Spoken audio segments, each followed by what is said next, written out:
These days, it's getting more and more common for women to stay single for long periods of time. Women seem a little more jaded and fed up with bad past experiences with toxic guys, situationships, and just constantly getting ghosted. Arguably, the world has changed and the way we date has changed.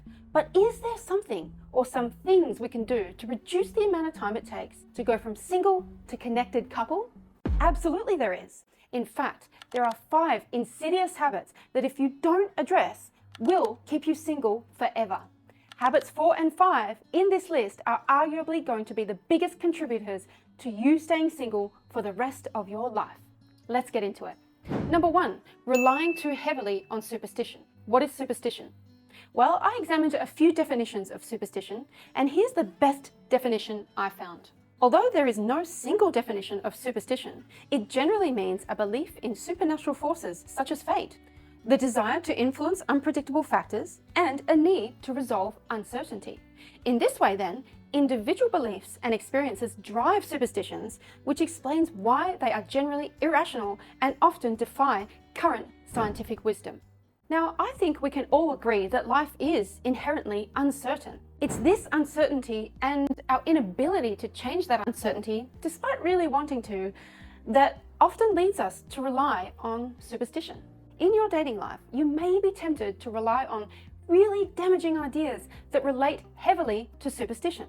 Some examples would include wearing your lucky red lingerie on every first date, or always wearing the same sweater and lipstick. Another example would be relying on horoscopes and astrology to navigate your love life. Did I just say that? Yes, I did. And I'm not sorry about it. Further examples would include relying on advice from other people that is designed to make you a low-effort woman when dating, whilst apparently decreasing your risk in dating. The type of advice that you see in cults like the 80-20 rule. A few years ago, I saw this trend of women using the 80-20 rule of contacting a man.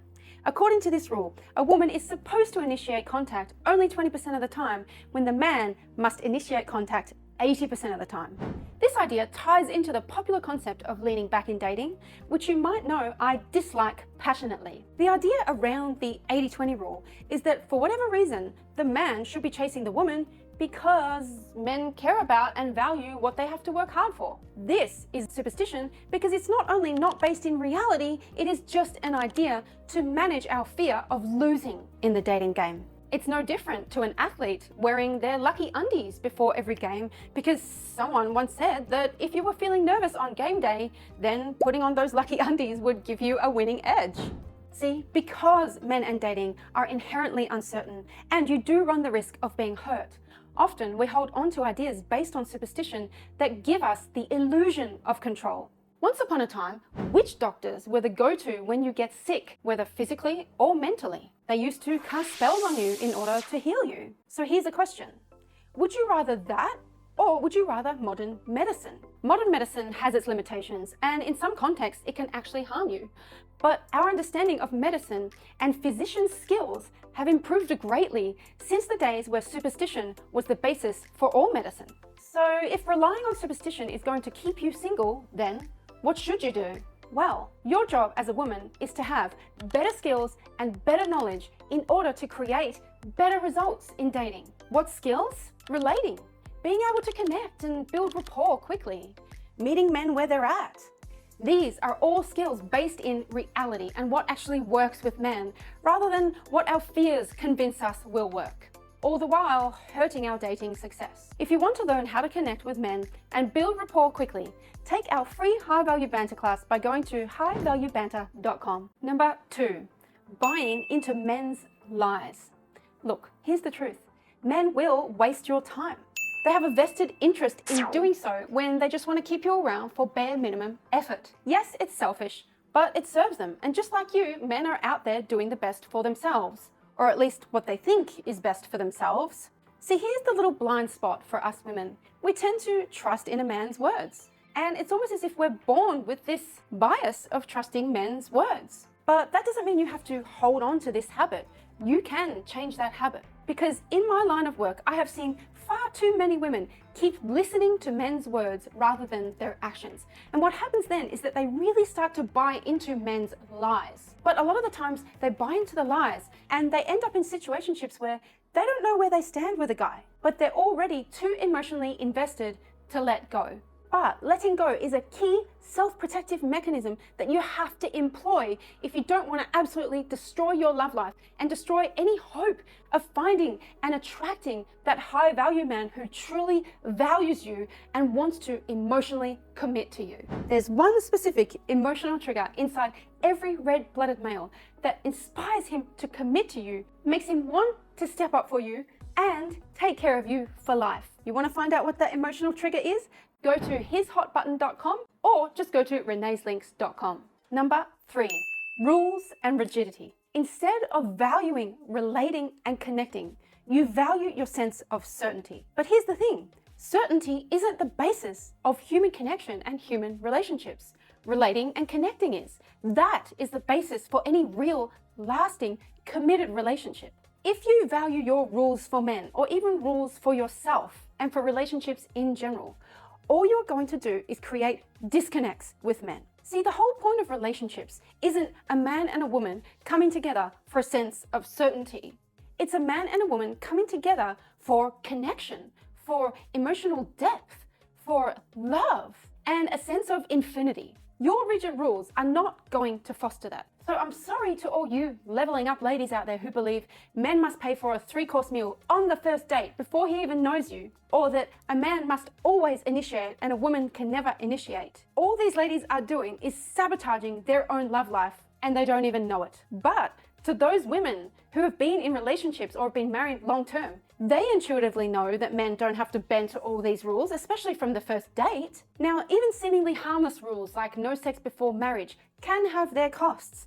I have worked with women who have taken that rule so far that they're in their 40s or even 50s now, and they have not found their man. The point is, how much do you really value connecting?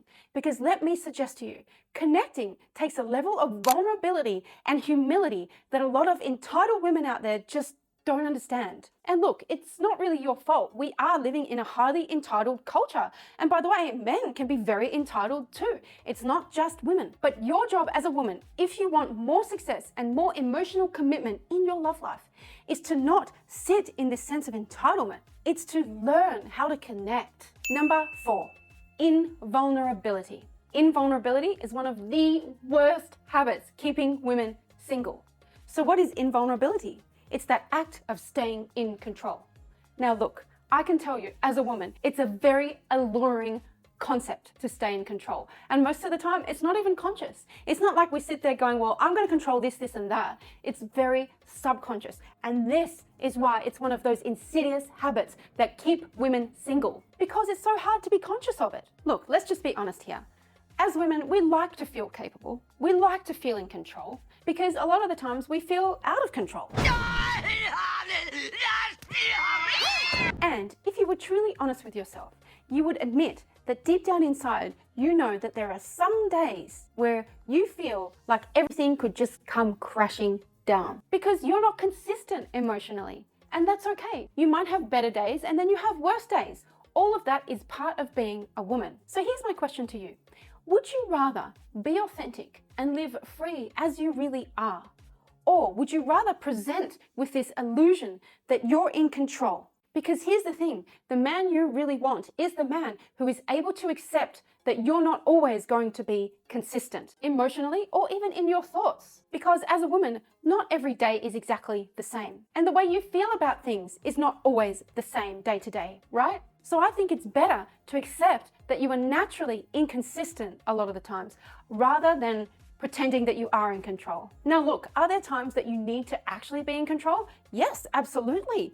In your job or in your work, there are some places and contexts in life where you need to have that sense of control, and that's okay. There are a lot of women out there who are very good at being in control because the situation calls for it and because they need to be. But in your relationship, the last thing you want to do is be invulnerable by constantly trying to control everything, from your emotions, from your partner, from your children, and from your friends to everything that happens on every given day. When you need to be in control that much that you can't accept the unexpected, either within your emotions or within your environment, that's when you know you need to slow down, relax, take a really deep breath, and just allow things to happen. Give space for life to happen, and give space for you to be yourself. Number 5, trusting the voice of friends and family who are narcissists. Now, you might already have suspected this, but there are slightly more narcissists walking around than you and I would like there to be. And what these narcissists do is they get inside your head because they want to control your thoughts.